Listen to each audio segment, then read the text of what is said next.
Seniors, it's rarely said, but these 7 behaviors after 60 can make others drift away. Have you ever found yourself sitting across from someone, perhaps at a family dinner or in a waiting room, and sensed a subtle shift in their behavior? Their smile becomes more polite, their answers become shorter, and their gaze drifts towards the door. You can't quite put your finger on it, but something you said or did made them pull away just a little bit. And the hardest part, they won't tell you what it is. After turning 60, we carry with us decades of habits, some wise, some hardened, and some that, unknowingly, may push others away, not out of ill will, but from years of living in patterns that no one has dared to address. But if we truly want to connect, if we want our presence to be welcomed instead of tolerated, it's time to confront these blind spots. As Roman philosopher Seneca once said, "When we teach, we learn." And sometimes the most powerful lesson is the one we dare to reflect on within ourselves. In today's video, we're going to uncover 7 behaviors that many of us develop as we get older. These behaviors, often formed unintentionally, can create distance between us and the people we love. But don't worry, once you become aware of them, you can make small adjustments that will bring you closer to the people who matter most.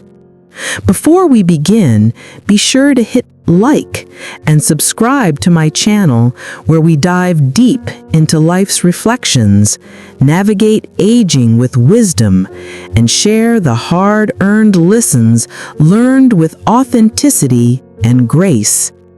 Now, let's start with the most subtle, yet often the most damaging behavior, the way we speak when we think no one is truly listening. Number 1, speaking with bitterness instead of depth. The issue is not just with what we say, but also with how we say it and the lingering effect our words leave in the air. After 60, many people feel that they've lived through enough ups and downs to have earned the right to speak frankly. And that is entirely valid. However, between honesty and harshness, there is often only a breath's difference. I remember sitting next to an older gentleman at a community dinner. He was wise, well-read, and sharp in his conversation, but every story, no matter how intriguing, carried an undertone of bitterness.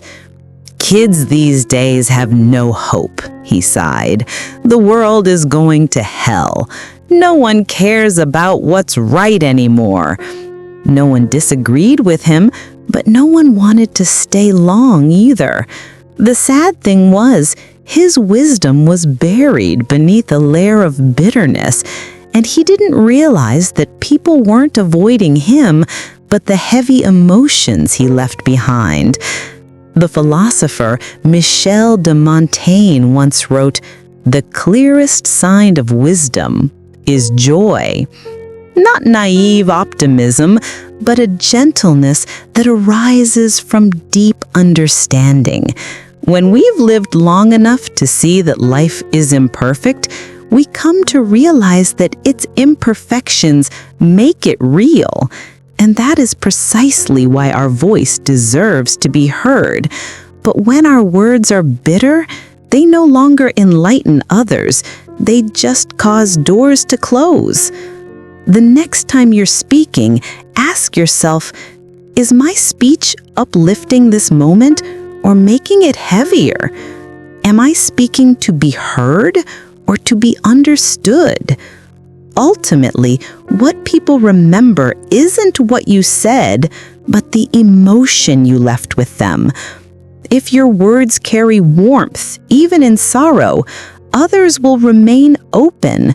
But if every conversation is just a list of disappointments, sooner or later, they will choose silence. Not because they don't care, but because everyone is already struggling with their own fatigue. Speaking with grace doesn't mean hiding the truth. It means telling the truth in a way that opens hearts, to touch compassion, to make others want to return, and to ensure human connection doesn't fade with the years. However, this is only the tip of the iceberg. Next, I'll reveal a subtle behavior, one that doesn't cause noise, doesn't break trust, but silently distances us, gets us forgotten, and gradually leaves us unheard. Number 2. Living in the past. We all carry stories with us. Chapters of life etched into our memories, shaping who we are today. But sometimes, without realizing it, we begin to live more in the past than in the present. The problem isn't nostalgia itself, but that when the past becomes more vivid than the now, we start to withdraw from real life. I remember visiting John, an elderly man in his 80s living in a nursing home. He always dressed neatly. Dress pants, a buttoned shirt, hair combed, and a worn leather notebook in hand.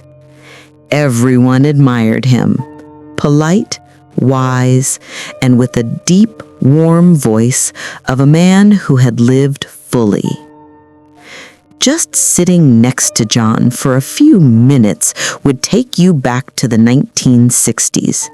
He'd tell stories about his Navy years, the sea salt at dawn, the laughter of comrades during poker games on deck. He'd talk about his late wife, Ellen, how they met at a dance in Baltimore, how she hummed Sinatra while folding clothes, and the scent of her favorite soap. He'd recall his hardware store, the grand opening, the flood of '82, the Christmas of '93. John's life was a tapestry of memories, and he was its most devoted storyteller. But over time, those stories began to weigh him down. They didn't just recall the past, they replaced the present. If you asked how he was, John would pause and say, "Not like the old days," before drifting away. When invited to game nights or movies, he'd smile, "I've seen enough already."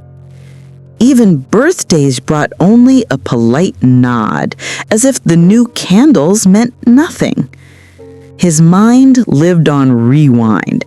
The present felt like a void. What saddened me wasn't that John remembered too much, but that he believed the best of life was behind him, and the rest was just a fading shadow. Gradually, fewer people visited, not out of indifference, but because they couldn't find a way in. When every talk circled back to the good old days, it was hard to build anything new. Seneca once said, "We complain that life is short, but we live as though it will never end." John's past was a treasure, but he let it steal the rest of his life. Living in the past isn't remembering, it's avoiding. Because when we hold too tightly to what was, we're quietly telling life, "I'm done." But the truth is, life after 60 is still unfolding. Maybe slower, quieter, lonelier, but still full of the unknown. There are new sunrises to see, phone calls that warm a week, and strangers who might love the person you are today. Honor the past, but don't live there. Visit it, Then return, because the present is the only place you can plant something new. Have you ever felt stuck in your own old stories or struggled to root yourself in the present? You're not alone. Share your thoughts in the comments and let others see who you are now, because that's how we keep living, not merely existing. But as we slowly step out of memory lane, facing reality means accepting another tough truth. We can't do everything the way we used to. This is when pride and the need for autonomy collide with reality, and many of us unconsciously begin to shut ourselves off. Number 3, refusing to accept help.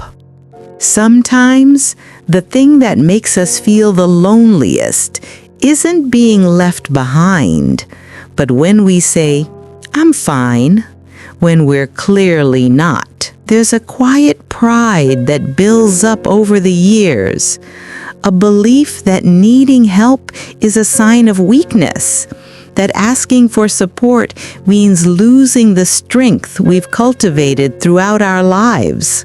But the quiet truth is, refusing help doesn't make us stronger. It only makes the world around us gradually drift away. Not because others don't care, but because they don't know how to reach someone who doesn't allow them in.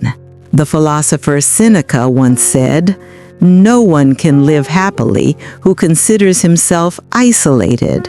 Part of allowing others to be present in our lives is letting them show up for us. Accepting help doesn't diminish our dignity or strength. On the contrary, it reflects wisdom, the understanding that life is not a solo performance, and true strength lies not in enduring everything alone, but in knowing when to allow others to walk beside us.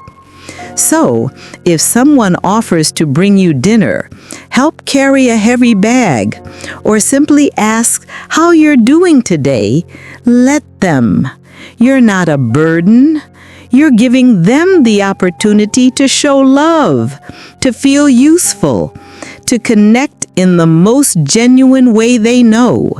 Because sometimes love isn't found in perfect words, but in the soup in a plastic container, the ride to a doctor's appointment, or the hand gently placed under your elbow on the stairs. Ultimately, allowing someone to help you may not change the world, but it will surely change the way you feel about that world. A world still filled with kindness, sharing, and invisible threads that keep us all closer together. Yet even when we've learned to open ourselves to others, there's still one thing that silently keeps us standing still. When we refuse new things, not because we can't learn, but because somewhere deep inside we believe we no longer need to. Number 4, refusing to learn new things. There is a quiet, lingering pain that comes with being left behind, not out of malice, but simply because of the momentum of life. The world keeps moving while you slow down, quietly passing you by. After 60, this often starts with small things. You walk into a room and don't understand half of the conversation. A new gadget appears on the kitchen counter, flashing like it belongs in a science fiction movie. Your daughter talks about her work using terms you've never heard. Your grandson laughs at jokes you can only smile at. And somewhere in the silence, a question echoes. When did the world stop speaking my language? It's easy, even reasonable, to retreat, to cling to what's familiar and say, that's not for me. But that comfort comes at a cost, slow, unseen. Each time you turn your back on something new, a small thread between you and the world is cut. And if that happens enough times, one day you'll realize you're still here, but no longer included. Because learning is not just about acquiring knowledge, it's how we maintain connection. When you allow yourself to learn something new, you're telling life, I'm still curious. I still want to understand. You don't need to be a tech expert. You don't need to write code or keep up with every trend. But when you ask a young person how to do something, you're not just learning, you're opening a door to closeness. You're showing them that their world matters to you too. As philosopher Michel de Montaigne once wrote, a person who fears suffering has already suffered because of the thing they fear. The same goes for refusing to learn. It's often not because we can't, but because we fear the awkwardness of starting something new. But it's precisely in that awkwardness that we rediscover the joy of living, of exploring. So, whether it's a new recipe, a TV remote you don't quite get, or a new English term you overheard yesterday, embrace it. Let someone teach you. Allow yourself to be curious, even if you're not perfect at it. Because wonder is not reserved for the young. It's for anyone still willing to embrace it.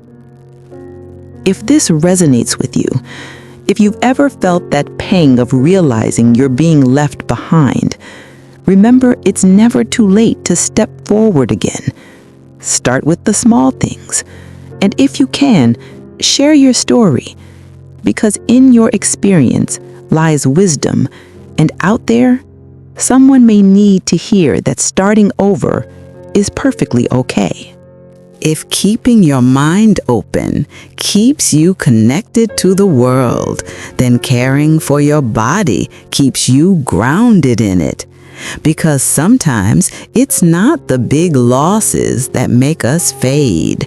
It's the small neglects that quietly tell life we've stopped showing up. Number 5, neglecting personal hygiene. This doesn't happen overnight. It starts quietly. One morning, you're too tired to take a shower, thinking, I'll do it tomorrow. A few days later, you realize you haven't brushed your hair or changed into fresh clothes. Gradually, those little habits that used to make you feel fresh, neat, even alive, start to fade away, and you don't even notice it. Neglecting self-care often creeps in with age, especially when you're living alone. There are no longer work days that require dressing neatly, no one to impress, and no clear reason to look a little bit put together. But while the outside world may not notice, your mind and spirit certainly do, because cleanliness carries dignity, not vanity, but self-respect. When you stop caring about your appearance, you may also start to feel disconnected from your sense of place in the world. Sadly, others can sense that too, subconsciously, through their gaze, through the unspoken distance. Personal hygiene isn't just about being clean. It's your way of telling life, I still matter. Philosopher Alain de Botton once said, "It is in the little things that we are revealed."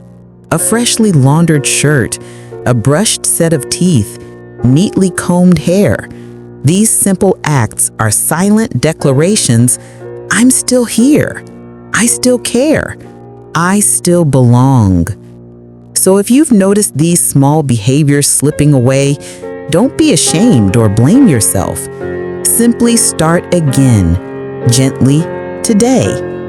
Taking care of yourself isn't about striving for perfection. It's about showing up. Showing up for yourself, especially when no one else is around, might just be the bravest thing you can do. You don't need a special reason to take care of yourself. You are the reason. Let today be the day you remind yourself of your worth in all the small, meaningful ways. Number 6. Becoming too critical of others. As we grow older, our eyes sharpen, not just in wisdom, but sometimes in judgment. After 60, it's easy to feel like we've seen it all, and that gives us a certain confidence in our opinions. But when that confidence hardens into criticism, people begin to step back. It often starts subtly. A comment about someone's clothes, how the younger generation behaves, or how things used to be better. At first, it feels like we're just being honest, but honesty without gentleness can sound like disapproval, and disapproval, when repeated too often, can feel like rejection. I once visited a woman named Grace, a retired teacher in her 70s. Her home was filled with books, music, and the scent of lavender tea, but she often found herself lonely. "People don't visit much anymore," she said softly. Yet as we talked, I noticed how quickly her words turned critical. "My niece doesn't know how to raise her children. My neighbor is lazy. No one reads real books anymore." Grace didn't mean harm. She was simply trying to express her standards, but her words built invisible walls around her, keeping people at a polite distance. As the Stoic philosopher Epictetus said, "We have 2 ears and 1 mouth so that we can listen twice as much as we speak." Criticism closes the door. Curiosity opens it. Instead of saying, "That's not how we used to do it," try asking, "Tell me why you do it that way." That simple shift transforms disapproval into connection. When we replace criticism with curiosity, we give others space to be themselves, and in return, we're invited to share who we are too. Because in truth, no one remembers the perfect advice we gave, but they will always remember how we made them feel safe to be themselves. Number 7. Withdrawing emotionally. Sometimes we don't push people away by words or actions, but by silence, by slowly retreating into our own shell. It happens quietly. We stop sharing our feelings, stop reaching out, and begin to think, "They're busy. They don't need to hear from me." So we wait for others to call first, to visit first, to care first. But the longer we wait, the more distant the world becomes. Emotional withdrawal is often mistaken for peace. "I'm fine alone," we say. But beneath that calm, there's often exhaustion from past disappointments, from losing people we loved, from the quiet ache of being misunderstood. Over time, that fatigue becomes a habit. We stop opening our hearts because it feels safer that way. But connection doesn't fade because others forget us. It fades when we stop showing them who we are. Even small gestures, a message, a short call, a shared story can reopen the bridge. Because people can't reach what they can't see, and love can't survive in silence. Psychologist Carl Rogers once said, "When someone really hears you without judgment, it feels damn good." The reverse is also true. When you allow yourself to be heard, you remind others that you still want to live connectedly, not just exist quietly. So don't wait for the perfect moment or the right person. Reach out. Let someone in. Let them know what's in your heart. The world hasn't stopped caring. It's just waiting for you to knock again. As we journey through life after 60, it's easy to fall into habits that quietly push others away, not because we mean to, but because we've been shaped by years of surviving, adjusting, and protecting ourselves. The truth is, none of us wake up one morning deciding to grow distant. It happens slowly. A missed call here, a critical remark there, a silent retreat behind the safety of "I'm fine." And before we realize it, the circle around us begins to thin. But awareness is a gentle gift.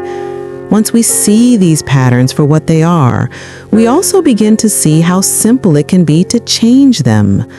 A softer word, a longer pause to listen, a willingness to learn, to laugh at ourselves, to let someone help us once in a while. These aren't grand gestures, they're quiet bridges that lead us back to warmth, to presence, to the company of others. Because growing older was never meant to be about shrinking away from the world. It's about living with a lighter heart, one that understands that people don't need us to be perfect, they just need us to stay open.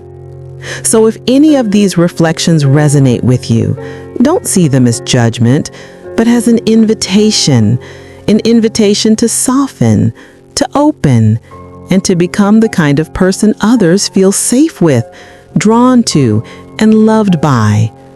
And if this message speaks to you, if you recognize yourself or someone you care about in these words, please like this video, subscribe to my channel, and share it with someone who might be walking a similar path. Together, we can let go of the isolating habits and learn to embrace the gentle behaviors that bring us back to one another. Thanks for watching my video till now, and see you in the next one.